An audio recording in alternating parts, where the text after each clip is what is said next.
hero.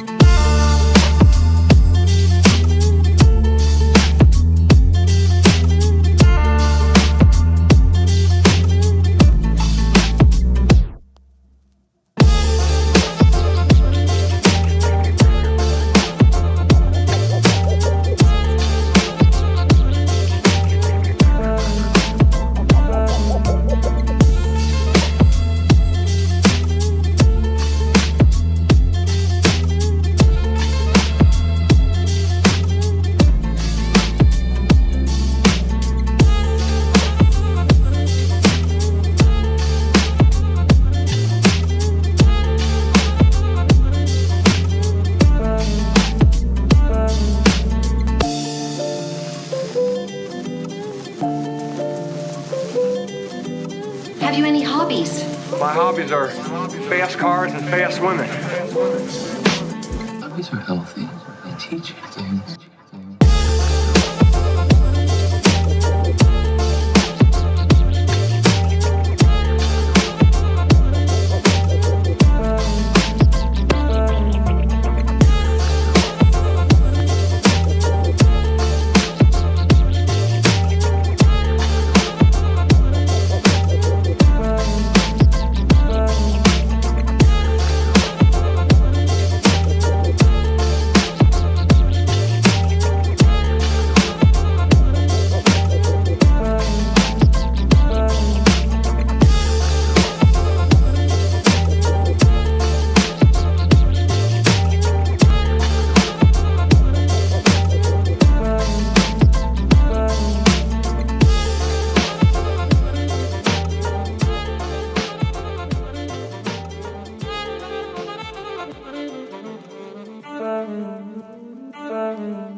Are you ready?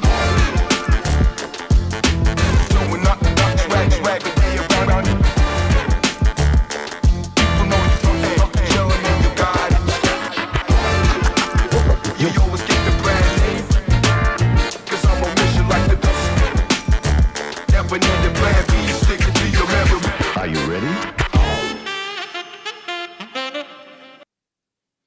And we are live. Welcome everybody into the latest episode of Around the UFL. I am Zach, once again back in. It's been a hot minute, but here we are, joining in, taking you through this journey that is our mid-season show. Got lots to talk about from what was a very wild week in the UFL. I think where a lot of folks are saying that this is the turning point to what we were waiting for. Big offense, big explosive plays, exciting games, and really some fascinating competition and storylines heading into the next half of the year on what could be the end results in these conferences. But for now, I got to stop and pause as we are kicking things off with the panel today. And I'm going to go in clockwise order from myself. So right above me on my screen, I am seeing James Larson, the nationwide traveler as it's been. The UFL World Tour has been in full swing. How was your weekend, man? Once again, back on the road. Happy for you, getting to all those great places that are these wonderful UFL communities. And, once again, getting some great flicks too. Well, before we get to that, I've received word that the live chat is down. Ref, I don't know if you're aware of this, but, is there anything we can do about that one? Why is the live chat not working? Okay, I'll look into that. I can also second. We have a third that can confirm that it is. Guys, the live we know stream is working. The stream's fine. The live chat, though. Is that even? I'll just ask the chat if it's working. Here's how you fix the chat. Go in the description below, click the link. The new chat is the one labeled Discord. Go to Discord. Oh my goodness. Why? I will look into this though. I don't understand why that's the situation, but I'll look. I'll see. That is a first. I didn't even know that's like a thing. Maybe YouTube's broken. I don't know. Can you even turn off the live chat? You can. We'll take a look into this on the side. We'll get there in the meantime. But I guess in the meantime, I'll actually answer Zach's question. I'm hanging in there. I'm a little exhausted after this weekend, but this was an energizing weekend of football in the UFL. Yes. I mean, across the board, except for the last game. I mean, down to the wire, just great action. I mean, Arlington, DC, we're looking at shootout after shootout. St. Louis, Michigan down to the wire. Overtime, Friday Night Lights. What more can you ask for, honestly? Yeah. Okay, refresh the video. I bet you it works now. Oh. It said the video was made for children, apparently. Which, For the live chat. I'll tell you. Fuck no, it Child isn't. I mean, Beep. Hold on. Oh, the hell. Yep. Thank you. My cup's in the way. Our resident censor has done a great job once again. Who's going to be first in the chat? We'll see. I don't even know if the chat works, but it $10 bucks, should. Chris Mason. $10. $10, Christmas. From the looks of it, chat is back on. It is back. So if you refresh your page, you should see James typing in with Riz already in. He did a great job. yes, It's functioning. Yes, there we go. We're in full swing. Now we're back into the real show. So James, now I'm gonna reshuffle. So yes, a good weekend. On the St. Louis World Tour this time. yeah, I mean, look, man, this was my first time at an actual Battlehawks game in person. Obviously, I was in St. Louis last year, but that was for the championship. They weren't there. So to be there, with the 30,000, like, that is an unreal experience. Like, if none of you have been to a St. Louis game before, I highly recommend taking a trip out there and going and seeing the Battlehawks. Like, it's a legit NFL environment that Michigan all game was rattled. I mean, the multiple false starts, delay of games because of how loud that crowd was on second down, third down, fourth down. Like, it's electric. That was the coolest experience I think I've ever had. As my dad coined it, the best home field advantage he's ever seen, and that was in 2020 when they were only opening the lower bowl. About 20,000 in attendance for that one. And that's a good point, 30K. Zach, because I did want to point out, because there's been a couple people that are like, oh, St. Louis, it doesn't look like it's 30,000 anymore because the lower bowl is not full. But because they compare the lower bowl in 2020, which was around 29,000 for those games, to the 30,000 they're reported now. You guys got to realize that the higher levels are open. Like, there was at least a few thousand people sitting up in the 400 section. You can't see those people on TV, but they're up there. So yeah, just figured I'd point that out. Well, I'm going on a UFL tour with UFL Isaac. Hell yeah. I love it. Sign him up. I don't think he was saying you, his mom, and him. I think he was saying James. Me and my mom are go. I think it was a statement. I see the comma now. Is that the wait, ref? That's the kid from. Sure. It's the kid from Houston. Yeah, because I ran into him in DC. Yep. No, I was gonna say we definitely know we talked about. This is what happens when you write and I'm glad stare to at a have you screen all day. You just start to lose it. Hope you're doing well. Hope both of you are doing very well. I'm gonna switch over the ref on the opposite corner. Stefan, obviously feeling really good. I gotta give you a crisp high five for not only the win, but also because I get to celebrate that Jaden McClendon was the answer all along. Boom. Bring that up. I had a fun time asking about that question earlier in the offseason, and sure enough, it's almost like his XFL side from the Vipers never left. Yeah. No, everything's coming up. Roughnecks, refs law is back in action. Just smacking. Refs Loss came in and said, no, Panthers, not this week. You Poof. lost me at the law that's been broken this season already. As I said in the pre-show, that was just a little nugget that the spring football gods gave us. They said, oh, Zach and Ref, you had 100 episodes. Here you go. Here, both of your teams can win this weekend. Look what's happened after that. Decimation to my team, pure happiness for you. And then look at this week. This is the week that the Roughnecks prove they're the real deal. C.J. Johnson, need I say more? Did you see him on the sidelines? Mastermind.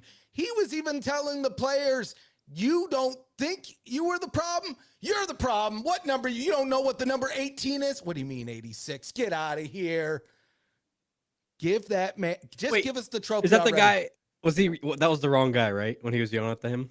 I think No, was the right guy. he was yelling at the wrong guy. No. I remember it now. No. I think everyone else had it wrong, and CJ corrected. No, even the record. CJ's like, "Oh, wasn't you?" Then he just walks away. Doesn't even apologize. He's just like, "Whatever." Kind of like Skip Holtz yelling at freaking Case Cookis for his first start. We talked about that, Zach, though, on the last episode of the UFL podcast. I said Skip is, he's ultimately the same person on and off the field, but you can see two different volumes of intensity depending whether or not he's on or off the field, because we've seen him at meet and greet engagement events, fun, super casual, ready to go. We've seen him after wins, same thing. During a game, though, he has one thing on his mind: winning, Yelling. winning. And yeah, if yelling has to be yelled so he can win. Dougie, it's coaching. That's what he's going to tell you. He's going to tell you. It is. It is coaching. Also, you got 3 QBs to balance. And man, I could say so much about the inefficiency in that game on Case Cook is his part. That could be a whole conversation of like 20 minutes on itself. But I'll let Ducky talk on that and just ask, hey, win under your belt.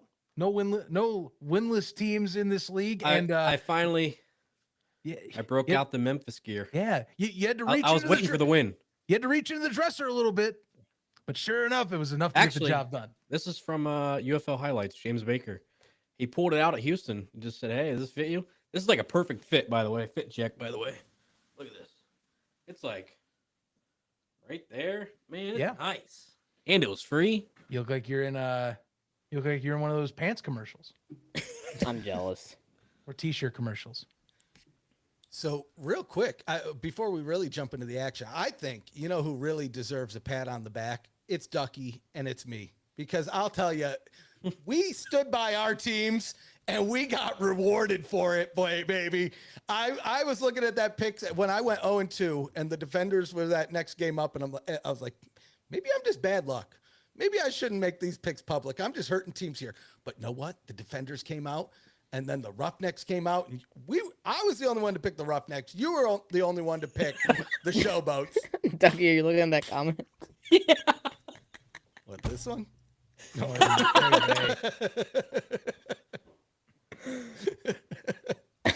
That's insane.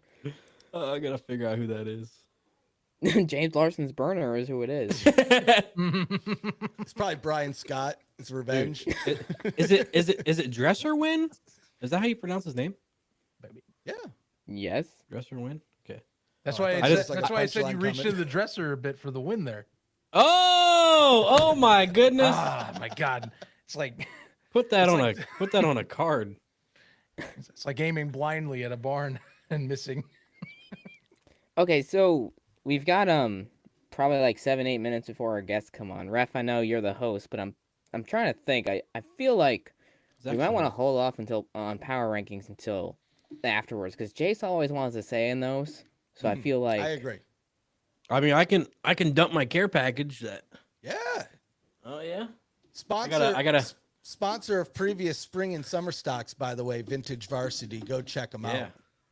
This is from Bill Alexander. He's the yacht club guy from Memphis. He gave me this. All free, by the way. I didn't pay for this. He's just a nice guy. He's awesome. We've been glad to know him for a few years now, and he honestly does a lot of great stuff with Memphis fandom, and just Vintage Varsity is another great project and company of his. He does a lot of good work. You should definitely support them. So cool. See this one. This MWO ones are. I've seen a few of these. Cool. I love those. Appa got in it, so a little bit of hair's there, but that's what it's all about. Showboats hat, man. Oh, the best conference on the back. Yeah. Ooh. My favorite part. Oh man. It's nice. It's so nice. This is so nice. I took this into work today. Yeah, we might have. That might be because I know he's thrilled about this. We could be seeing a hint at the retro night with some of this stuff, because he really loves the old school '80s esque kind of like vibe with a lot of the prints he makes. So Ducky, I gotta pull this. I gotta pull this message back up on the screen. Sorry. Which one? I'm just wearing regular socks next. Oh no! Oh, giving him the show for free. Why buy the cow? And anyway. Goodness gracious, we're not even 15 minutes Hope you're all in. getting off on your kicks this week. Dude, I bet you Henny and Brian's watching it. They're probably like, what the hell's going on here? What do we get into? I think we got to get into a little bit of the action. I mean, this was quite the weekend. Yeah, Probably I mean, the best I'll week. tell you, 3 of the 4 games being 1-score games. You got overtime here as well to kick off Friday night. Largest comeback in the UFL's history, if we want to bring up with DC and Arlington, for a thriller. And then, I mean, I got to watch his, you got to see a first-person seat there, James. I got to watch as we made things more interesting with certain choices. So, Look, I could really get into it now, but like we're really close to with these guys joining. But we should get into it. We got a few minutes. I mean, I'm just look. Everybody knows. Everybody except for Coach Nolan knows that Danny Etling should not be getting snaps at this point in the season. I mean, you've got Coach Anthony Becht. Like, it took everything in me not to kind of laugh a little bit when Becht said that in the post-game presser. He's like, literally straight up says, "I'm so glad that they did not play Perkins during that stretch when we got back into the game." And so, I mean, that's such a huge swing because you have a potential. You're down 9-6. You got a chance to at least maybe march down and score a field goal before halftime. Instead, Etling throws a pick. They get good field position. They score a touchdown and the 2. That's an 11-point deficit. I mean, there's a lot of people out there saying like, "Oh, the Panthers. If Bryce would have played the whole game, they still would have lost." Dude, that is an 8-point advantage that St. Louis got at the end of that game, and a potential 11-point swing if Michigan gets at least a field goal out of a drive with Bryce in there. So that's an 11-point swing, and it finished 5-point differential. So I don't know how you can be a Battlehawks fan and say that you would have won that game fair and square if Perkins played the whole way. Now, I'm not trying to discredit what St. Louis did. St. Louis played a hell of a game. Max Duggan, we have to talk about him at some point today because he showed a lot of growth. And not only did he show growth, but I think the St. Louis staff did such a good job putting him in positions to be successful. Last week, we kind of saw them trying to run too much of the same stuff that they did with Manny. Max Duggan is not Manny Wilkins. I think they showed this week that they showed a lot of growth there. See, I think it's interesting you say it because I thought they used Max Duggan very much like a Manny Wilkins. 10 carries for 70 yards. He was always on the move, always getting out and about. But the run plays were so much different. Right, but only 12 passes on the day. It was very much similar to what I saw of Manny. You're limiting how much you're putting him in a pocket situation. You're getting him out and out of the pocket. A lot of RPO. I felt like they basically were like, "Hey, can you execute this?" Max going, "You know what? Let's give it a shot." And I felt like that's what they did. Yep. I feel like any St. Louis fan that thinks they won that game fair and square, they should just be slapped in the face, honestly. Don't get me started on the very, very obviously missed OPI on a 60-yard pass. That is one of the worst push-offs I've seen in football, and that did not get called. So, I'll take it. We lost for other reasons. Bryce Perkins should have played the entire time, but I ain't going to excuse a very obvious missed call. I'm just going to throw it out there. Adonis Alexander was furious. I mean, I don't know how much you could see on the broadcast, but I mean, he got off that field like he was yelling at the ref for. I mean, you could see it on the pass. I mean, he full extended both arms to get at least a yard separation on his defender. It was obvious. It was very obvious. And I talked to Coach Nolan about this after the game. What really was a shame was the fact that he didn't still have his super challenge because he couldn't. Yeah. And that's why the challenge that he threw, I thought it could have been gone either way, but Alexander did have contact before Jennings brought him to the ground. I thought that one was a bit more straight up to where had Nolan still had his super challenge, later in the game, man, they absolutely would have been able to get that overturned. Well, look at that. We got one of our guests in the house already. Dee Anderson's a bit early. Dee, what's going on, brother? I'm doing good. How you guys doing? Living the doing dream. well. We got your buddy Isiah Hennie joining us as well. Should be around the same time, but might as well jump into it with you, Dee. I mean, you guys got your first win this weekend. How are you feeling? How's the team feeling? Team's feeling great. There was a little boost to our season. First winner going against the 3-time defending champs. So they got the team rolling right now.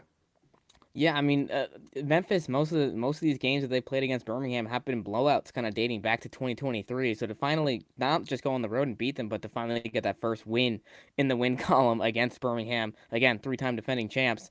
I mean, the locker room afterwards, it must have just been such a huge boost for the entire team. Oh, yes, sir. The locker room had amazing, different type of energy. And energy. It's a different energy from losing to winning. So, that was a great feeling this past weekend. For you personally, you've kind of battled injuries the last couple of years, been on the field, off the field, on the field, off the field. To go out there, to get to kind of be that first spark, with that deep touchdown from Dresser, and then to close out the game with a 2-point conversion to close things out in overtime. I mean, how was that for you just to get out there, get the targets, and finally get some recognition there offensively? Man, it's amazing. Finally having a healthy season this year. Dresser throwing a great ball, offensive line holding up, and me going out there and make the play. So just some normal things that we do in practice. Had to transfer it to the field. I was going to ask your head's feeling okay after that hit on that 2 to convert, because I mean, Hey, that's so crazy. Everyone that got in contact with me after the game asked me about the same thing. My head I feel great. The win, all I care about was the win. That's all that matters to me. Awesome. What was that feeling like, after catching that ball, getting smashed, going down to the ground, but then kind of realizing like, hey, we just won this football game? It was a great feeling. I don't know if anybody can hear it through the audio, but Jonathan Adams, he was telling me get up and hit the celebration that we practiced on the sideline. And that's what we did. What was the celebration you guys practiced? It was to kick the door. And we just kicking the door open. Kicking the door open to the first win get the ball rolling for the rest of this season. Absolutely. I mean, to finally get a win, you're 5 weeks into the year. You've had some really strange things going on behind the scenes, right? Head coach leaves, head coach comes back, head coach leaves, head coach comes back. He's gone. Now you've got Jim Turner back in there as interim head coach. You've got Noel Mazzone, a new offensive coordinator, calling the plays. What has that process been like for you guys offensively, and how have you been able to just stick together and grow through this as a team?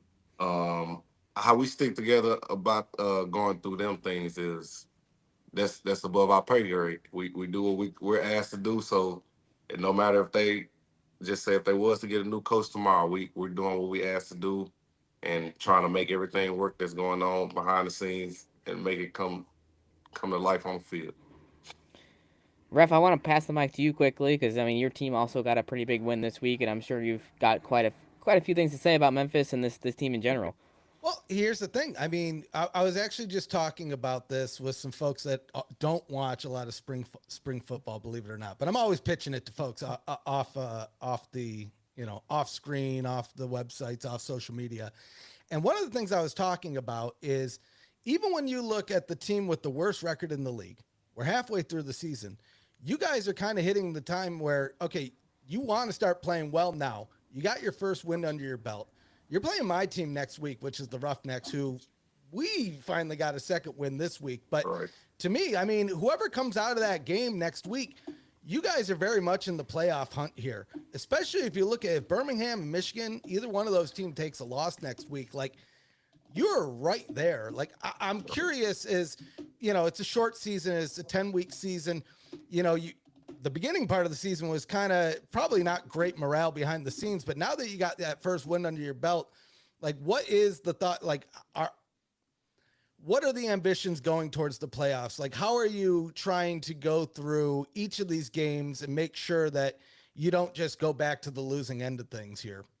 Of course, we want to make the playoffs, but I feel like the main thing that we need to worry about right now is facing your team and going week by week. So last week, we got that out of there. We watched film. It's over with.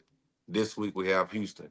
We're not going to skip past Houston and look to Birmingham and look to the further games. We're going trying to win this week and be 1-0. So let me ask you this. CJ Johnson didn't ask me to ask this question, but what did you see out of that Houston film? I won't relay it, and he's not watching. Watch the film. Them some good guys out there. We're going to say may the best man win this weekend. Well, I'll be there. I'm looking forward to it. Yes, sir. I'll be loud for both teams.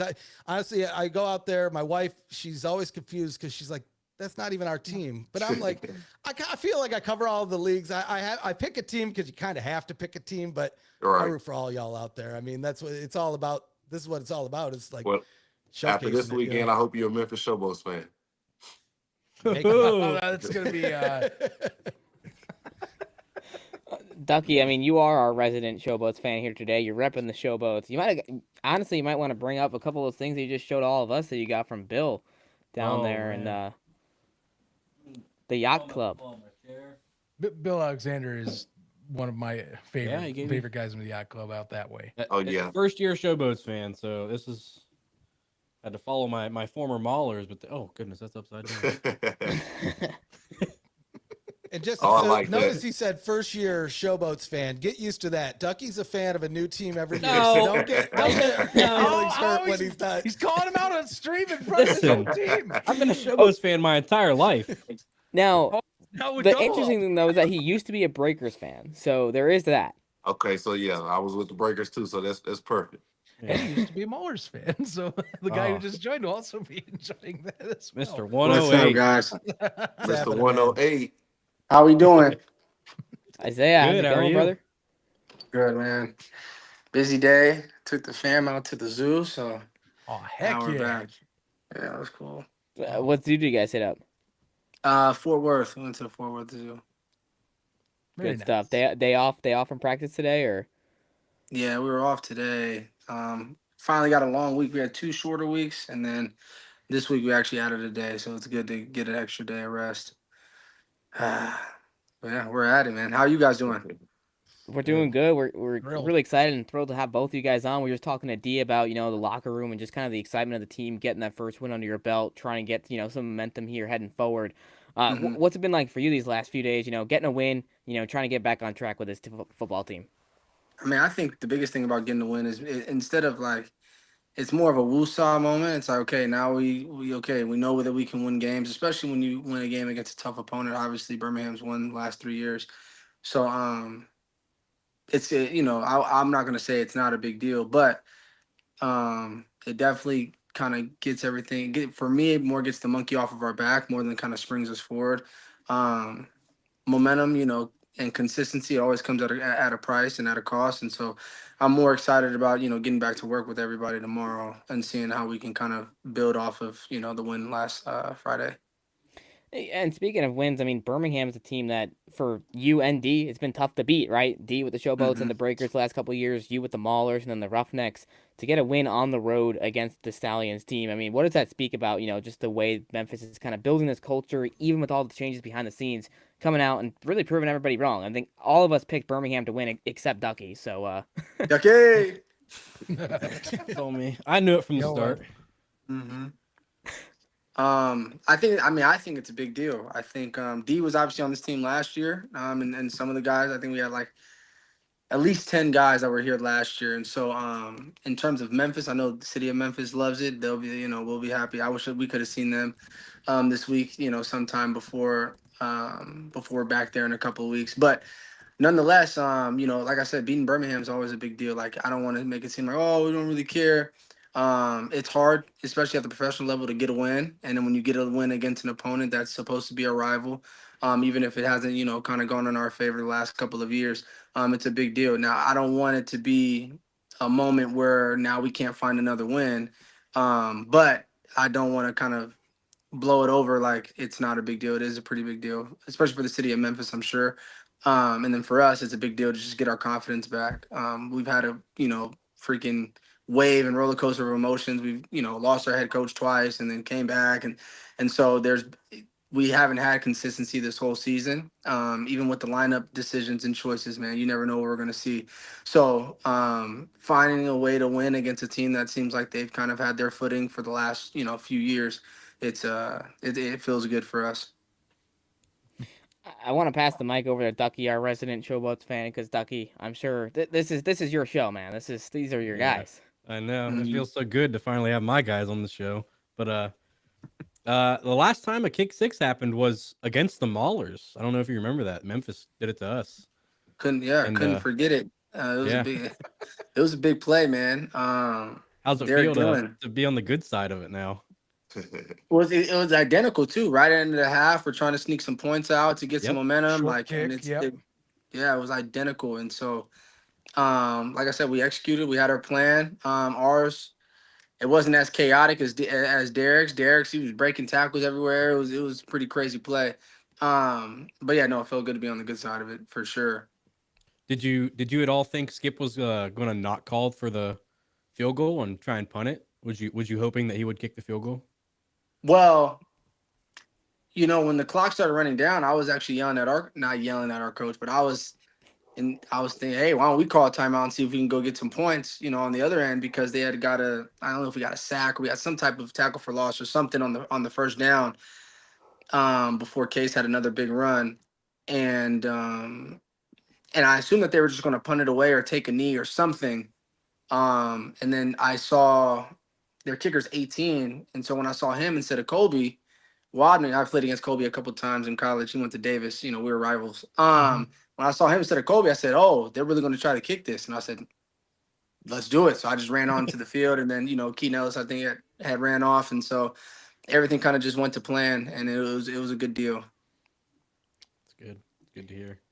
When you're running a play like that, I mean, it's not structured, obviously, compared to like a kickoff or a punt. So, I mean, is everyone calling anybody out just to be like aiming for a block? I mean, are you calling? I couldn't obviously tell too much. So broadcast, yeah, but... here, I don't want to spoil anything because schematics are schematics, but we actually do have a play. Can't be exposing actually, Mark Hall over here, man. Yeah, you know what I'm saying. And so I don't want to send out anything, but we do have some type of organization on that play. It looks chaotic because there's bodies running all over the place.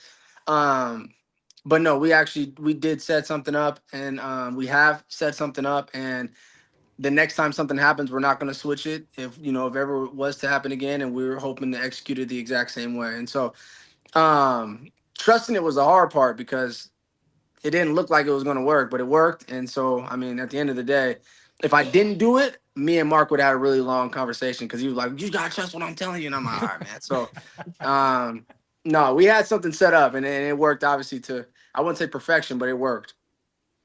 Nice. Ref, I feel like you got to at least talk to Henny a little bit because Henny was one of your guys last year with the Roughnecks, and now we got another full circle moment where Isiah is going up against his former team. Yeah. Well, I'm going to be out there this weekend. I was talking to Dee right before you joined about how, I'm out there at these games. I'm rooting for the Roughnecks, but even my wife's always tapping me when I'm rooting for the other team because she's like, what are you doing here? But, I'm really a fan of all spring football. But the point that I'm making is this really is, to me, this upcoming game this weekend really is the game of the week. To me, you have two teams that I would say to the average spring football fan, they've already kind of counted out of the playoff discussion. But when you look at the stats, when you look at the records here, both the Roughnecks and the Showboats are very much in this, especially if Michigan or Birmingham takes a loss this weekend. Right, we're very much in this. So I'm, there's not very many games that I must have to win. This is one, unfortunately. I'm going to be out there rooting for the Roughnecks. But I got to know, like, now that you got this first win under your belt, there's probably a little bit of momentum. Like, what's your vision on the season now? If things changed, like now that playoffs could be a reality, like things, you have Dresser win. I mean, that's a change out on the field. Like, how are all those things working out for you now as you're hitting, like, the important part of the season? Well, like for us, we always felt like we were in it. Even when we were 0-4, like, dude, like if we just do this and things can work out in our favor, like, and obviously it started with Birmingham because I feel like DC snuck away with the win. Obviously Houston, they snuck away with the win, and so and then even on that first week, obviously, it was a 2-score game, but Naku obviously took the pick on the last drive of the game. So all those games were 1-score possessions, and we had opportunities to win the game on the last drive, and they just didn't kind of go in our favor. So keeping the confidence high, even though we had 3 tough losses that were like that, that was kind of the hard part. And so now getting that first win under the belt, we felt like Houston snuck away with the win the first time. We feel like we could be the better team. We feel like we are the better team, and we have, better attributes. But those guys, they came to play the last 2 weeks, and they're on fire. And so one thing I know, obviously, I was a Roughneck last year. They work hard. CJ, even though he gets a little bit of flack, I think he's a good coach. He knows the X's and O's. Jay Hall's a good player. And I have a lot of love for a lot of those guys, especially my dog E-Butt, man, 18. Did you see E-Butt get called out by coach during the week? Yeah. That's he had the wrong guy. My dog Emmanuel, man, like he's like, bro, it wasn't me, and I was cracking up. I didn't even text him about it. It was 86. Yeah, he said it was 86. No, CJ, dude, he's hilarious, and so as serious and as crazy as he might seem, he's hilarious and he's a really, really good dude, man. Led by the faith. And so, but I don't want it to get confused. These games mean a lot to people. And so everyone has history with other teams. That's kind of the beauty of spring ball. But either way, like, I know that we have our game plan. We're already looking at our game plan. We're already getting ready for tomorrow, getting ready for the work week. We want to win games. That's kind of the idea. And so, yeah. And the crazy thing about obviously the new offensive coordinator, new offense, is that a lot of the stuff is different. So, like, you can't really ping us until for at least a couple more weeks to see our tendencies, to see what we like to do. Everyone's still learning.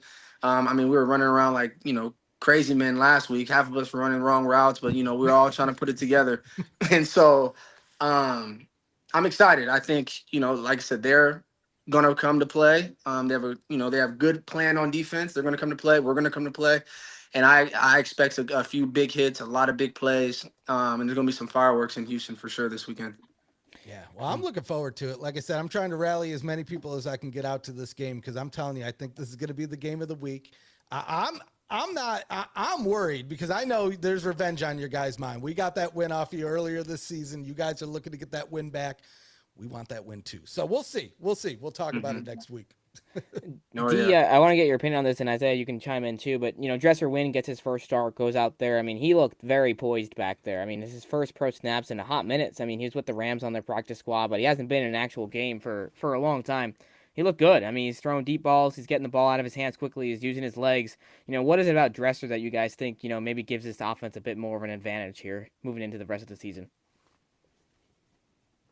Henny, me, you Henny? Yeah, either one. But he asked you first, and Zach can chime in. I'll taking chime in later. I love Dresser Wynn. He seemed, like you said, he seemed so poised back there. I think this offense is a great fit for him. With getting balls into the playmakers' hands, and every time the ball go up, everyone that's getting the opportunity is making their plays. And this game is about the opportunities you get. Yeah, I think Dresser, you know what, before we get into why Dresser's so great, I think all of our quarterbacks, especially in this system, could have performed at a very high level, especially on Saturday. Troy, EJ, and Dresser, we all think, and in our locker room, we all think can really play. And then with what we do, it's not kind of, Wisenhut had a great offense, and it's obviously been very successful, but that doesn't mean that it pertained to everybody's strengths. And I think with Mazzoni coming in here, man, it's a lot of stuff that we've done before. And even though a lot of our base is still the Wisenhut offense, it was different. And so with Dresser, in practice, he's slinging the ball around. And so, and for us, we're like, we're 0-4 without him. So we're like, let's just see how he does. And I think getting the big one out the way to D early in the game, obviously it gave the whole team a lot of confidence. And so, the defense plays better. Obviously, the special teams play better, and that's how you kind of build complementary football, is through big plays and big moments and through confidence that you have in your teammates. And so Dresser gave us that this week. And I think, me and him, we've been rocking, since he got here, ever since obviously Dorman kind of left. And so Dresser, he's a good player, and he gives us the opportunity to win. I think the team has responded really, really well, and I'm excited to see kind of how his confidence grows into this week and how we can perform against Houston. And kind of to jump off of that, and you talked about, you guys are trying to figure things out offensively with a new offensive coordinator. D, you've been with so many different teams in the spring scene. You're with the Tampa Bay Bandits back with Todd Haley. Then you jumped to the Breakers with John DeFilippo, and you get brought to Memphis with DeFilippo, and you got Doug Martin there. Now you're brought into Memphis again. You brought back, you got Ken Wisenhunt, Jim Turner back and forth. Now you got Mazzoni. For you, how do you kind of remain focused, and also how do you stay on top of all this when you're trying to learn so many different systems and you get thrown back and forth, and how does that process work out for you? Like you said, I'm just staying focused, and the easiest way for me to learn and be able to flow with the offense, flow with what's going on differently, is writing it down. So I'm big in my notebook. I write all my notes down. I write the plays down, and everything that I'm asked to do, anything that I'm asked to do, is written down. So it's no questions, I'm focused and locked in on my goal and my task. Is there anything about Mazzoni's offense that you think kind of will help you continue to grow as a player as compared to some of the other systems that you've been in?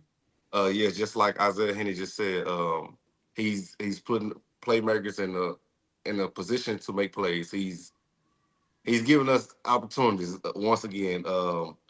He's putting the offense together to our great attributes, everything that we're good at. So I think that's big. Right on. Well, guys, So, we really appreciate you joining us today. Real quick, one thing we didn't talk about overtime. You're right. I gotta know, because that one. Well, I'm sure you feel pretty. You guys won the game, so I'm assuming you guys like the overtime rules. But I'm just imagine the game hadn't come yet. Whatever. How did you guys feel during that overtime? Because I know watching it, everybody was biting their nails online. Even in my house. Like James, you saw the Discord leading up into it. Like, holy shit, we're finally getting overtime, and then it was. The rule, I think there was a rule out there that I don't think anybody knew until it happened, where if you get 2 penalties, you automatically get the points. Run us through your thought process during all of that. I can't believe we haven't talked about overtime. Man, so go ahead, D. Go ahead. So D, I'll let D talk in a second because obviously he won the game. I was a part of overtime back in 2023, and we had very, very similar rules in the USFL. And that one was in the North Championships. This was the one to go to the championship. Michigan. It was against Michigan, and EJ Perry was on that team, and so I love the overtime rules for the sake of we're not killing ourselves for another 10 minutes potentially, and it's boom or bust. You either hit or you don't hit, and so now the rule of the 2 penalties back to back, I didn't know about that rule either, and obviously I think it's not a bad rule because if you get beat, I could just hold you. As a DB, if they're running a slant and I guess wrong, I literally would just horse collar you, and we just get to run the playback because I'd rather do that than not give up any points. And so it penalizes the defense from doing that. I think it's just like that rule in the NFL where I think they banned the play where the punter just holds the ball and everyone holds their guy for and I think the Ravens and the Browns did it a couple years ago, and they were like, what kind of rule is that? And so I think it's a way to alleviate a loophole, and it forces people to play the game the right way. And obviously we benefited from it. I think if we were on the other side, we probably would have lost our minds. Like, what the heck kind of rule is that? But considering that we got a win out of it, I'm like, it makes sense to me. So, but either way, I love the overtime. I think overtime is a lot of fun. Yeah. Me, like he said, I didn't understand the 2 penalty rules. I thought it was the best 2 out of 3. You score twice, it's over with. So it was confusing to me. After I scored the last touchdown, they said the game was over, and I was happy to get the win. Happy to get the win, get off the field, go celebrate with my guys in the locker room. Sometimes it doesn't matter how you get the win as long as you get the win. Right. Does anyone else? As long as we come out with more points at the end. Exactly. Oh yes. So I'll end it with this. So we have Jace joining us shortly after this. Is there any messages you'd like to leave for him before you guys sign off? You guys are not going to give no. So material first, to Jace Sternberger. You know what? I've always been a big fan of Jace. I thought that he was going to stick with the Bills when he got there. But I think he's a good player. And so if you're going to leave anything, I think Jace is a good player. I don't think we talk too much on social or anything like that. But Isiah Hennie thinks that he's a good player. He belongs in the league. All right, D, what do you think? Dee Anderson, me and Jace actually talks a lot. We talk a lot. He's supposed to be coming out trying my food truck. So tell him there we go. I think he's a great football player and then come try my food truck. What's your food truck? Plug it in.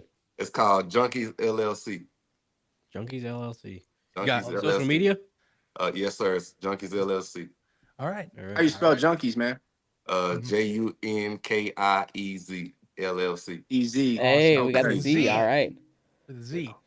My only thing I had left before we leave is to ask Isiah here. Is your dentist happy with you lately?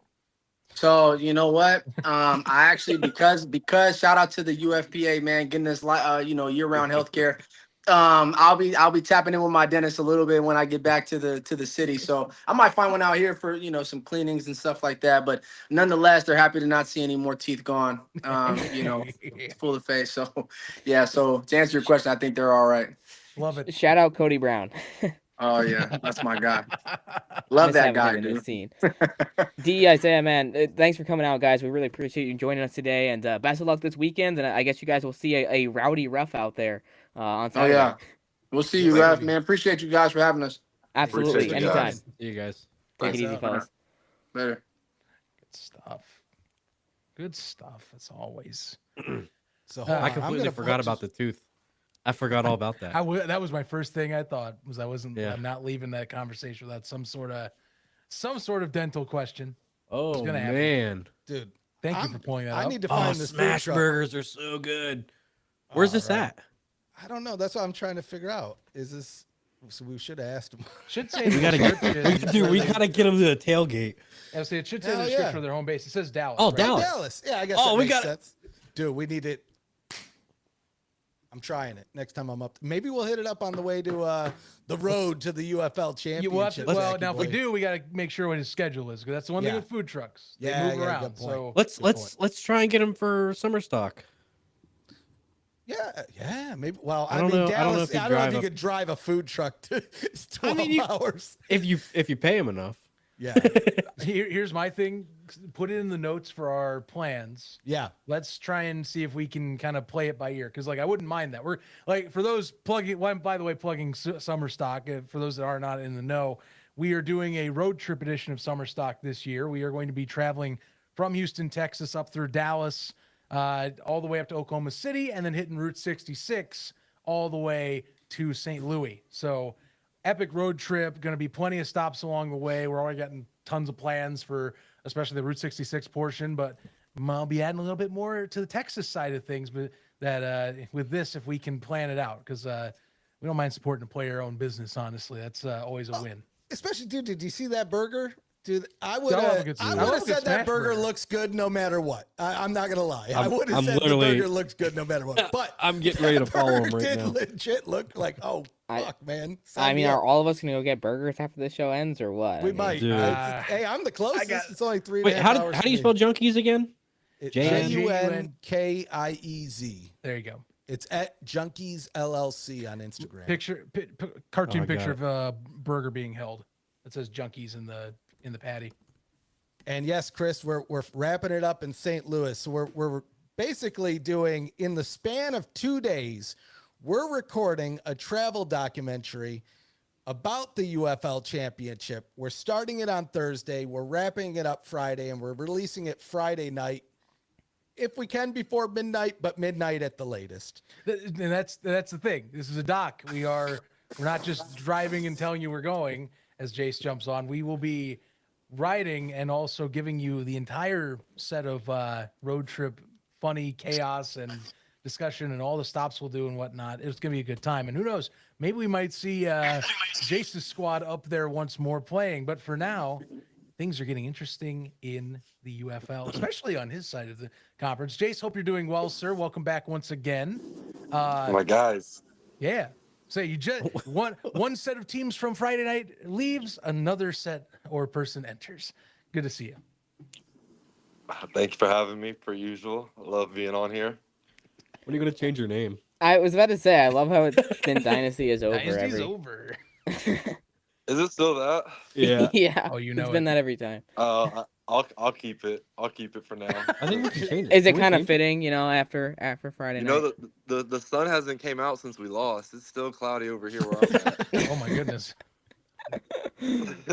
Stallions fans are in shambles right now, man. Hey, Goodness. but before we get started, man, shout out to my guy Ref. Ducky, I'm giving you props for being loyal to your fan base, but you've been a fan for 3 weeks. Ref, I give you your props. Congratulations. You stood 10 toes down this whole year so far. That's And I think you hilarious. got blessed with an amazing quarterback change. Oh, it feels good to win. I forgot what it felt like, and man, it feels good.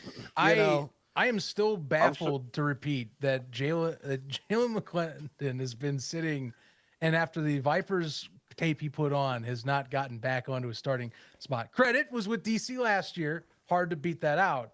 But it was amazing that we didn't go, you know what? This guy should be playing. And now he's back. And now he's Yeah, showing he he should have got- been playing. Just from my teammates that we've talked about, everybody's giving him his props pretty quick, and it's a pretty noticeable difference maker. Because like I said, when he came in against us, and I'm like, damn, where has this guy been? And then I talked to one of my old friends who used to play, and they were college teammates. He's like, man, he's just kind of always drew the short end of the stick on position battles and politics and whatnot. But like, he's a stud. And then, like I said, I think he's only going to keep getting better. So I guess good for them. They got that going. Oh, hell yeah, it's good for us. And it's right at just the right time of the season. I mean, if I were you, Jace, I'd be getting scared. Ref, that's I'd not be true. getting worried. The season's already over. The first 5 weeks dictate everything. There's no more. Season's over. I'm sorry. Oh my God, we have Stefan. We haven't bought our tickets or anything. We're so far behind. We got to fly out next week. Uh-oh. To be fair though, last year this time we pretty much knew. Like, yeah, that is true. That's a good point. See, I wasn't being condescending. I was being real. No, for sure. No. And honestly, had the games gone differently this week, things would be completely different, right? Because it had the Stallions won and Houston lost. I mean, you're looking at what would it be? 1-5 or 1-4, 1-4 teams. And, and it's getting a little difficult, right? So at least things are staying interesting in the league this year, because the one thing that the Stallions do, you guys lock it in. If anything, you guys are doing the rest of the league at least the USFL division a favor, keeping it a little bit interesting. And because I don't know, I still think it's all part of the bit this year. We that's all part of the bit this year. Is we were like, it'd be fun. Let's play three quarterbacks in 5 games. Let's give the other teams hope. Let's do that. Let's just do, that's exactly. And we were like, also, let's play 3 Friday games in a row. Let's play 3 Friday games in our first 5, and let's not go to bed before 4 a.m. in any of our road trips. And this is all part of it. It's totally just going to be a diabolical finish to it. But we were like, let's make it as difficult as possible on Birmingham these first 5 weeks, and it'll be super fun for the league. That's what we were saying. Yeah. Well, hey, you know what? It's been super fun. I'll tell you that much. At least for some fans. I'm going to get roasted. Bama boy is going to get on me on that one. Regardless of the attendance police on Twitter, I think this is the most competitive the league's ever been. I think it's only going to keep getting better. I'm multitasking and flipping burgers while I'm talking, just because. More burger talk. Damn it.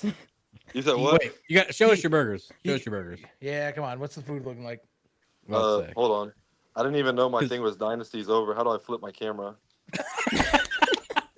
Because D has a food truck, and he just showed us, we looked at his. Yeah, D's my guy. I actually listen. I started sweating because I caught the tail end of it because I was buttering my buns. That sounded weird. Pause. Yeah, pause. good. My hamburger buns. Clipped. Good way of phrasing I that. was buttering my hamburger buns, and I heard Jace, and I just started sweating. I was like, oh God, what did I say? What did I do? But then D's my guy. I keep slow playing this food truck because it sounds so good during the day, but then when it comes time to drive, I'm just like, I don't know if I want to do that yet. But yeah, those are my guys, and I'm team USFL for life. So we're grandfathered in there. By natural, I'm gonna root for those guys. So I hope Jake is watching, because I think what you're showing us is that you can be outside, you can grill, and you can be on the show at the same time. Jake, I don't know if he knows that, because he does one or the other. He either only grills or he's on the show. My biggest, you would think it's football. This is Jace's biggest thing that he's got going on right now. My biggest problem is that this house that we're staying at through Verbo, the grill has a hot spot in one area, so I'm battling this freaking dragon fire. And I have to move my burgers around. I don't know if y'all can see. There it is. Oh, there we go. Okay. But see, this little area right here, it's super, super hot. And so I constantly fight battles. But yeah, man, I stay on the grill. I love cooking out here. Yeah, it looks like it's some extra caked on grease on some of those kind of like covers over the flames. Better believe it. Pulling out my dad knowledge, even though I'm not even my dad. We'll have a panel cookout, and like Maddie Fresh was saying, I'll cook for all 20 panel members. There's only 19 of us. Shit, Maddie's gonna be 20, baby. I'm not one of these days. I'm not knocking. I'm not trying to replace myself, but Henny sounded pretty good, so I'm saying he could be another panel member. Yeah, he did good on the show, so I liked hearing what he had to say. Anytime, any place, anywhere. Might as well bring him on, right? Why not? How did it go with Maddie Fresh? Did things go good on the show? No. Oh yeah, it was a mutual. it was a mutual thing. He said nothing but good things about you guys, and so I don't think I brought up Ducky. I didn't think I brought up anything like that because I just said I haven't picked any sides. I said I don't know what's going on, and then they just laughed and they're like, no, we're all for the same cause. Yeah. It's all about growing the league, man, growing the brand. The beef is fun. It just people love that. People I'm love gonna it. have to next time I'm in DC. I'm gonna have to get a selfie with Maddie and just post it so everybody knows we're good. I good. have a It's all lot of chill. selfies I need to get with. Well, Ducky, I know you had to appreciate that tweet that Maddie put out over the weekend or after the weekend with Dean Blandino and a situation in Michigan kind of mashed together. Oh, slap! Yeah, that was a good one. Yeah, I like how Dean he made fun of it, like not made fun of it, but like he made light of it, the situation, because I mean he was right. No, it was a spoof. No. Oh, that's what I'm saying. Maddie put Yeah, that together. Ducky didn't know. Yeah, Ducky, that was fake. That was No way! You got dailied. Ducky just Yeah. I got dailied. Yeah, I thought that was real, dude. I No, thought that was real because he's like, oh, open Dean hand, Blandino, he did that whenever dude. it I was something that like, happened in the St. Louis game. And thus oh unlocks- no, Maddie's not gonna let me live this down now. He's gonna thus clip it. He's gonna post unlocks, it. Oh no. Thus unlocks And the you were so dangers confident about it.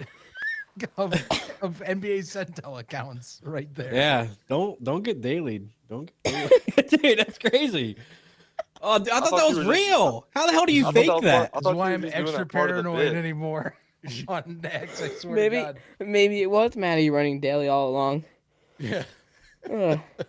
That's hilarious. You never Dude, I know. thought that Over was for you. real. It was.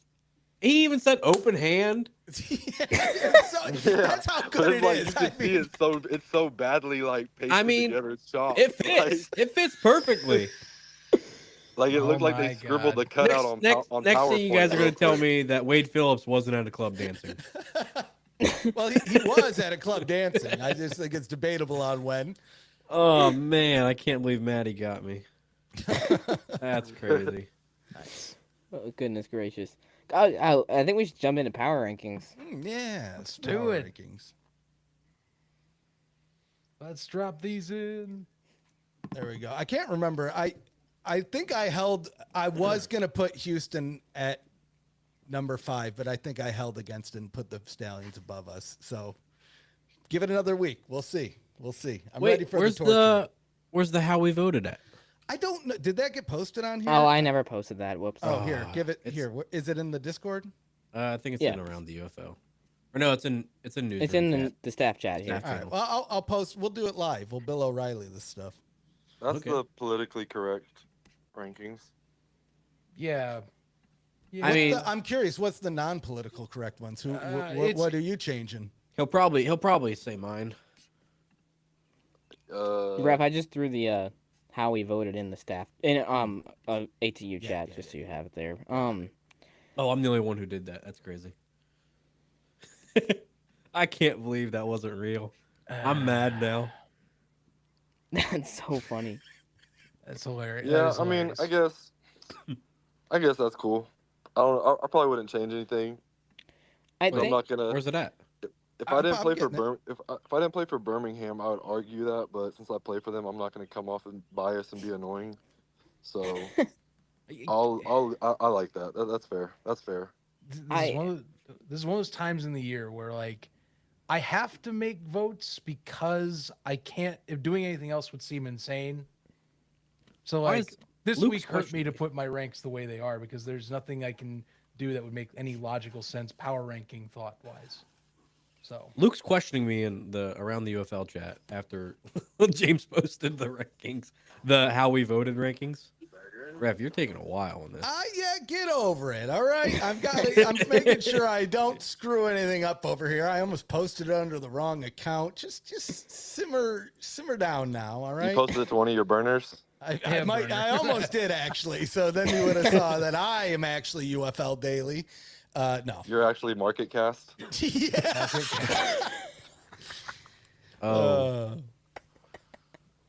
Mark for the recast. I Click on swear the photo. the power rankings have been so tough the last few weeks because teams will win and then they'll lose, and then they'll win, and then they'll lose, and like no one's consistent. And DC's the only team that's consistent. And even then, I don't have a lot of faith in them either. Man, that we're not gonna act like teams weren't count. I guarantee that there were certain people saying, "Oh, Arlington's the best." I mean, I did say that last week in the XFL, but like when Arlington was up 16 points or whatever they were, everybody are turning ships on DC. Like, I'm already knowing that's how people were acting. I'm still turning on where's DC after Greg? the win. Arlington just cannot close out these big games. They had it in the bag. They gave the game away. Like I was grabbing my head the entire time. Like, what are you doing, kid? it's like it's just kind of a staple with Bob Stoops coach teams at this point. I mean, I'm not spreading like crazy propaganda, but I mean, I'm very cautiously aware of when I come on here. I keep Birmingham stuff in house. That's what we do. But the league, they put us at headquarters, and so they put us by other. We see the other teams, the other guys, and like I can't help it that today when I'm walking out, I heard some Arlington players frustrated because why every time that we're winning, we never put foot on the neck. We always start playing, or we start calling games conservative. Like I hate that. So I mean. It was crazy to me. That's all I can say. That's what I was hearing today in the building. I was like, "Whoa, dang, that's tough." Do you see how we voted, Jace? Yes. You see one thing in particular? That everybody knows that ball, Ducky. Yep, everybody. Even Luke said it. He's like, "I want to learn your ways, ball knower." See, I get a lot. This is why I like Zach, and I wanted to apologize to Zach for being part of the reason he went 0-4 in his picks last week. I went 0-4 too. Since we didn't help you out, Zach. I tried. You know what? It's okay. Wait, okay. I think. I don't know if anybody. I actually, my real gripe. This is the perfect time to say this. Mike Nolan is public enemy number one to me officially. I can't believe I swung in a year because you want to talk about another giveaway type of game, Mister. We got to play the rep thing. It's like you know what? You want film? That's fine, but I play to win the game. I'm with those Arlington players. You step on the gas, you finish the job. And you Zach, don't take what away film? Things. What film does he need when he turned the ball over 4 times against Jace Stallions last year? Like, that's all you needed to see. That's all you needed to see to know that Bryce is 100% the guy this year. Some teams I watch this, I'm like, what do you make? What are your choices? What are you choosing to do in a game scenario like this? You clearly have the right man behind center over in Michigan. Why are you messing around? It's tough. I respect Coach Nolan for saying that he's not going to demote a player because of injury.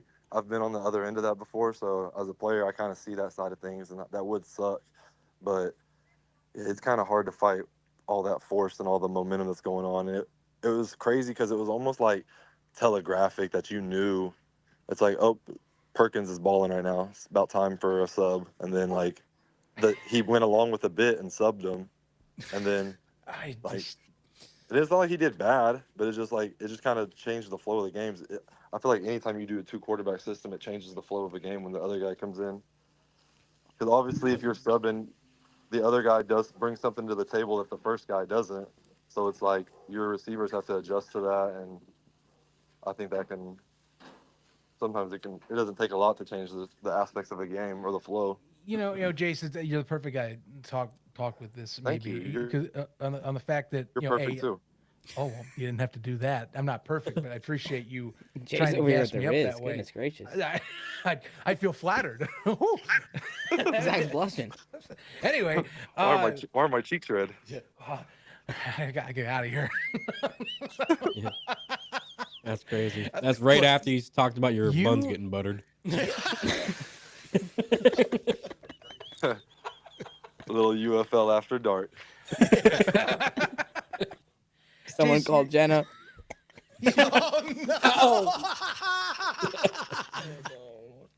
No.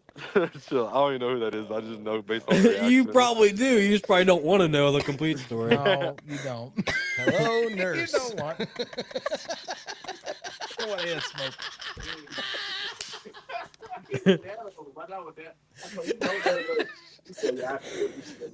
Anyway. Where were we? I was gonna ask Jace you watch last year's, Skip basically played the 2 QB, but made an actual decision on the matter.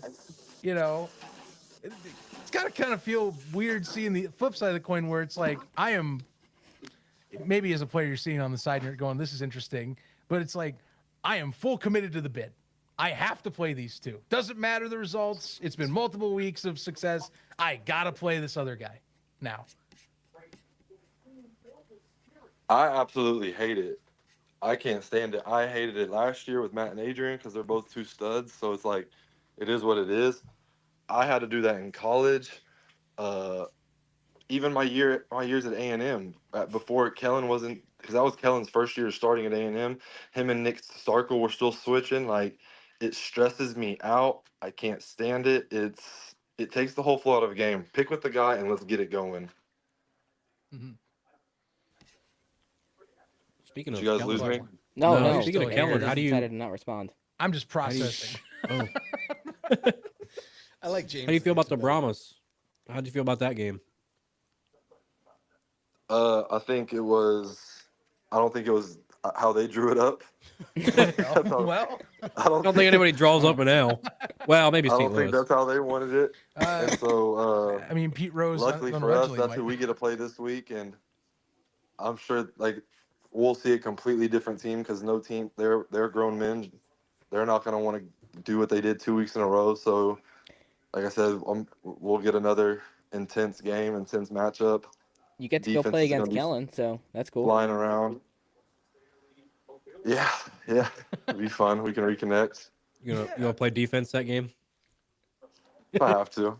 No, you know what? It's going to come down to a Hail Mary attempt, so they're going to stick Jace out there to be like the Rob Gronkowski back there, and then somehow, some way, it's going to be a complete pass. And remember Gronkowski trying to with that tackle attempt against Miami? We're going to see Jace out there.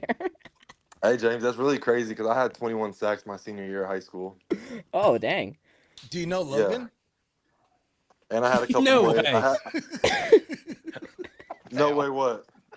Ref being stupid. Talk about. I was like, dude, I will send you my huddle link so fast. Hey, I will watch that. Glory film. You days. Send that to me. I will give you my thoughts on UFL podcast this week. I got Granted, I wasn't going against the biggest left tackles in the world. I was going against some smaller kids, but I actually had more. I had more offers at defensive end than I did tight end out of high school. Oh wow! Wow! Could have seen defensive end Jace Sternberger. Huh?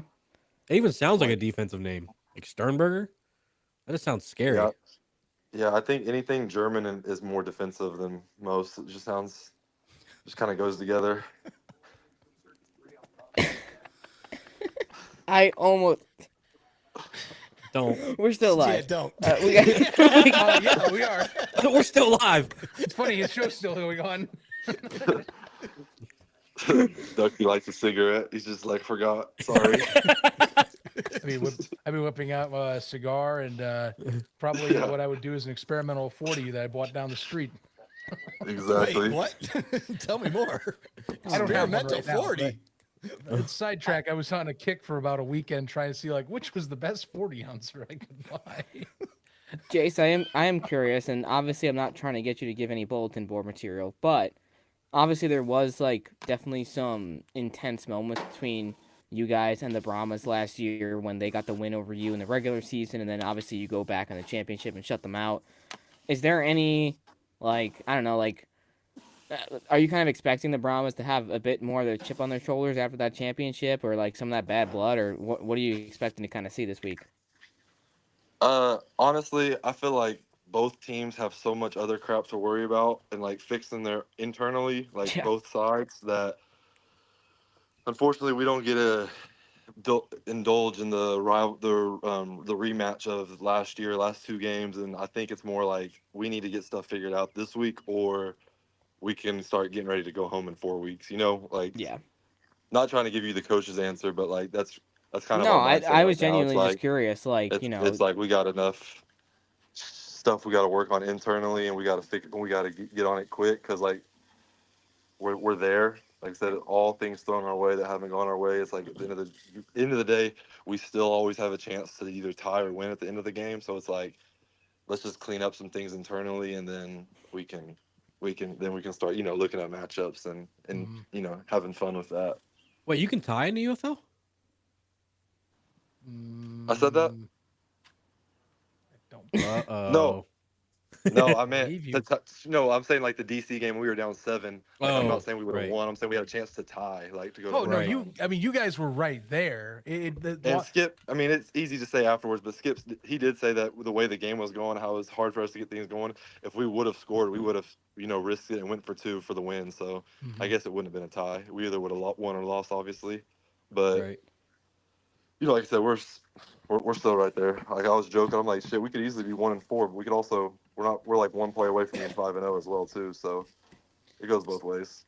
So I'm curious on your thoughts on overtime, because I think a lot of us were surprised that two penalties equals points in that sudden death shootout. Was that kind of a surprise out there for you guys?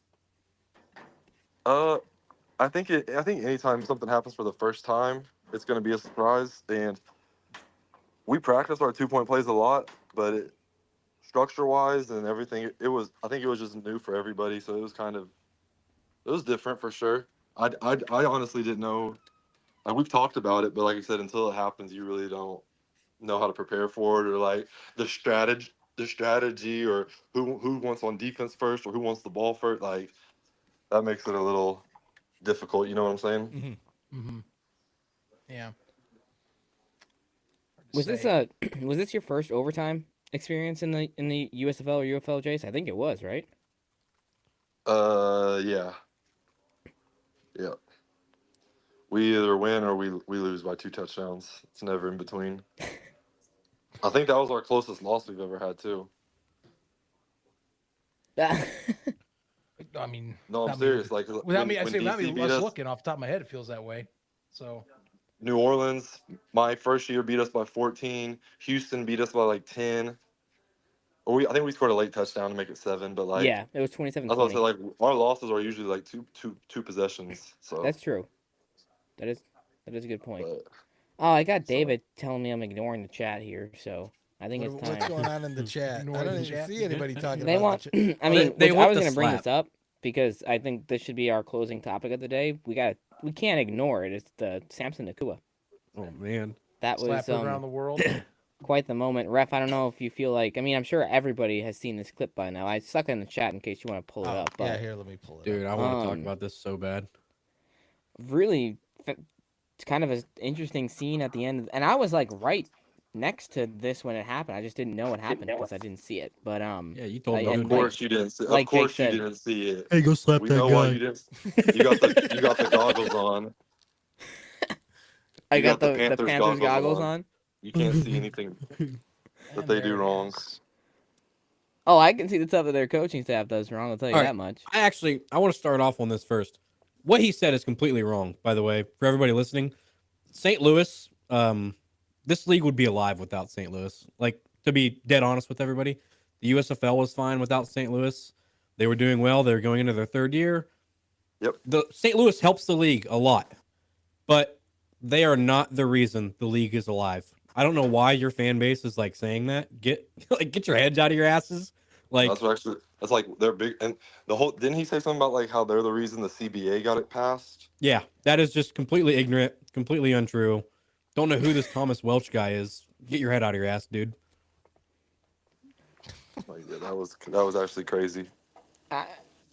The whole thing itself is kind of wild because I mean St. Louis fans can definitely get pretty wild with some of the things that they say. I mean I was just there at the game, so I was hearing quite a bit from the crowd, but it's football. That's what you expect from a bunch of drunk idiots in the stands. Like, Jace, I don't know what your thoughts are on this one, but, like, I'm sure you've dealt with plenty of trash talk from the stands and people cheering at you. It's like, it's just something you kind of got to handle and deal with, you know? Like, I love it. I'm here for all of it. I don't think I do get a little sensitive if people start getting too personal, or if you say something that's kind of really messed up to certain players. Like, I think there's definitely a line, but for the most part, I think it should be like, that's as a kid. If you're watching football or anything, like, coaches are preaching, "Oh, we're going into enemy's territory." Like, you know you're going to a hostile fan base. Like, that's the beauty of it. That's what you're embracing. That's what gets you. You got to bring your own juice. You know you're playing in a team where everybody wants to see you fail. Like, That's how I get psyched up to stuff. Like that's how I'm looking at it. So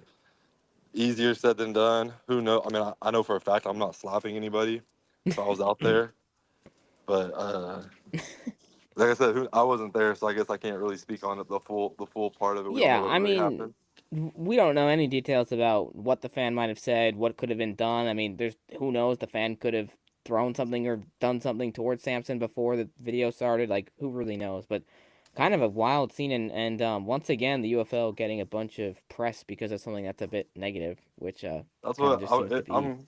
I'm just like I'm sure all you guys are. I'm just interested to see what's gonna happen. Not because I'm like praying someone gets in trouble, but it's like as a league, this is our first big, maybe controversial, maybe not, like kind of incident where like you can't just keep it, like it can't be one of those like, all right, Coach Nolan, you punish him and we'll trust that you're gonna do the best. It's like it's getting too many clicks from other media outlets where it's like, are we gonna take this league as a serious? Are they gonna be like respectful and do what professional leagues do, or is this about to become like a new backyard NFL street where, oh, if you just pay a little money, you can get away with anything, really?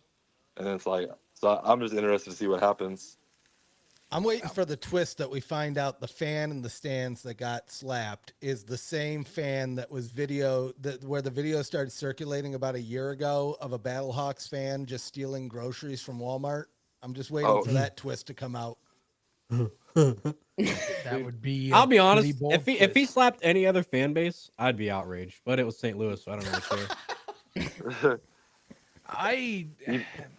This clip kills me for a lot of reasons. Obviously, the Panthers angle, it sucks. That first off, your team getting on blast. But I think even bigger issue is that, for a great weekend of football this was, and for what has been a chaotic online experience for the league in terms of just, you got guys that are bigger stream just grabbing stuff and picking and throwing, great football games. It's unfortunately a thing that distracts massively from it. It just adds onto a pile. And I hate that. I really do. Again, when you have a really wonderful slate of games over the weekend and one clip kind of throws things out of whack, Yep. that's hard to combat. That really is, especially for a league that is, still battling its way up. It's been a PR battle this year in a lot of ways. Whatever the league does here, it's going to be sooner rather than later. And, I bet you it will not be talked about as much by those accounts. It'll probably be forgotten. It'll be like, the UFL didn't really do anything, I bet. Because it's not the NFL. Yeah. I'm like I said, I'm not trying to, obviously I'm not like instigating anything. I have no say in anything, but it's like, what do we do if like the St. Louis fan like tries to press charges? You probably should. That's what I'm saying. Like the league has to be. Kind of feel like that's a test for a union issue right there. You think, right?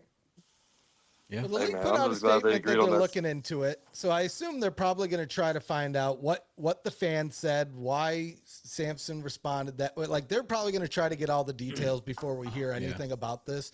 I don't even know. I don't know if we'll hear any more about this, but I think we will. I think that it feels like I just the like UFL how they were knows. like a Michigan player is investigated. No, like say who it is. Like we all know who it is. Like you don't have to be that formal. Like let's just say it. Let's just say it. Didn't the league post something last week about a St. Louis fan getting slapped, like the bird dude? That was like in the stands, like as Samson, he just following suit. Like, can you blame the guy? Yeah, he was influenced. He thought that's what was allowed. He thought that was allowed in St. Louis. He wasn't letting his memes. He was letting. Like he's like, isn't that called like anyway. the St. Louis slap? It's gonna be a tradition now. SLS. That's how I was viewing it. Well, ref, is it about that time for points? Oh, points. Yeah, it's always time for points. Let's pull up some points here. I can't While you're getting that, I'm assuming this is what Chris said about this. St. Louis slap, their version of the beer snake?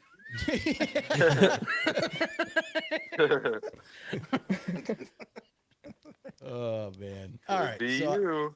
I have the points up. Zach, you hosted this week, so you get to dole them out. But just remember, Ducky and I were the only ones to get our respective We were the one-off picks on those 1 and 4 columns. We started you and were. closed out the week. Just remember that as you're doling out these points. I also think I'm in the lead. I don't want to say I am yet because I don't know. You're in the lead terms by of- 1 I thought I was point. in the lead. Well, that's why I'm giving Jace 69 points. So Oh, wait, that puts him way off. So now he's at 469. So you need to lose 49 points by the end of the season. Anyway, go I'm just keeping the tradition alive. Yeah. So that's all You I'm said doing. I need to lose 40 points? 49. Somehow. Yeah, we'll get there. Or Maybe someone you needs could to dole them really out. have a banger show on the panel. Okay. So I'll fumble again. Yeah, lose Jace, points. just fumble one more time. Oh my god. Appa- You're gonna get Apparently so- Brandon in the freaking Discord talking now. oh god. Apparently, that's all I do is fumble. Fumble and I keep podcast, getting- baby. My boy Luke, obviously we all know Luke, State of the Stallions. Like anytime someone starts bad mouthing me or sending me stuff, like last year he was looking out for me on the Mr. Barnes saying that we just get killed by St. Louis.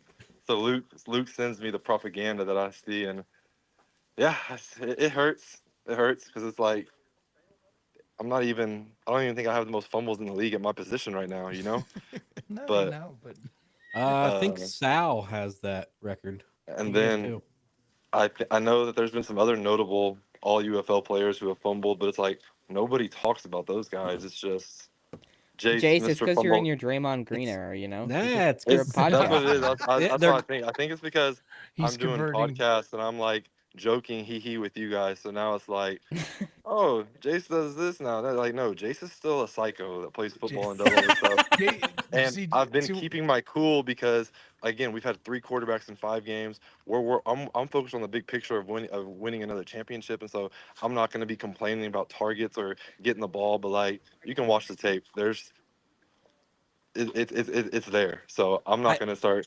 I'm not worried about my production by any means because it'll take one week like last week at St. Louis where I go for 3 catches for 150 yards or whatever it is, and then it's like, oh. Then we're going to see an article from James Larson. Oh, don't forget about Jace Sternberger having potential to be an all UFL tight end. Oh, by the way, Michigan's #1 still. Jace just got good overnight, and now he produced again. And Jace is good again. Like, save me that.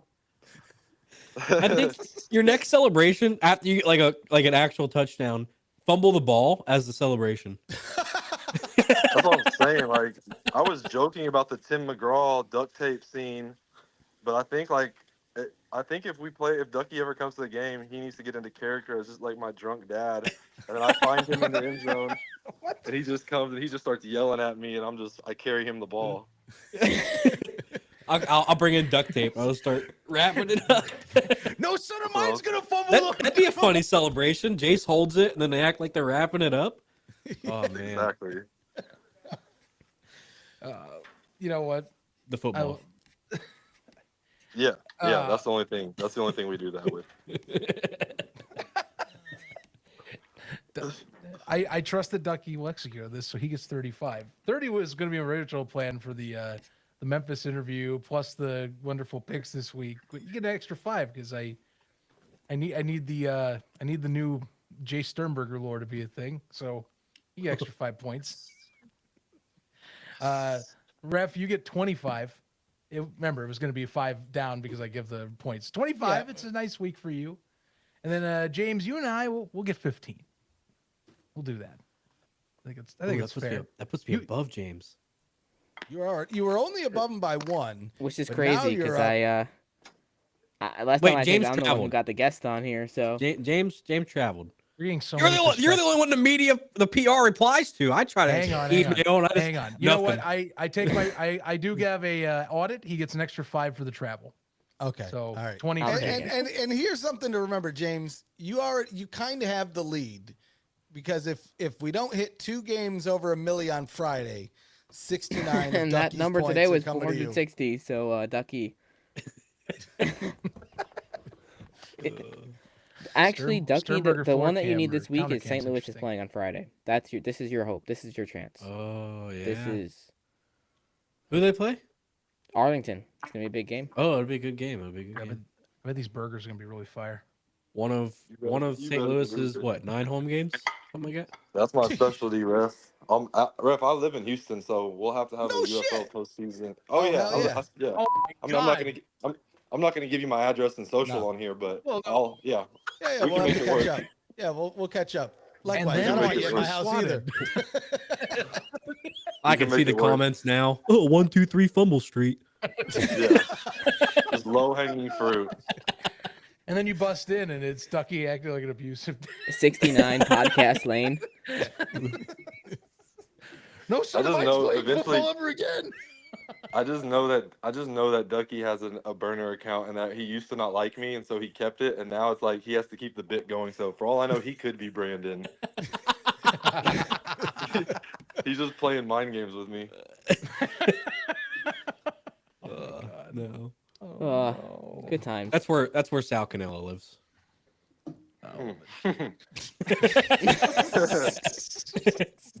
He's Sal's got my guy. 2. Sal's my guy. He's my guy. End the stream. End the stream. End it now. Oh wait, Rama stuck. Okay, are we done? All right, guys. Thanks for joining. Brahma sucked.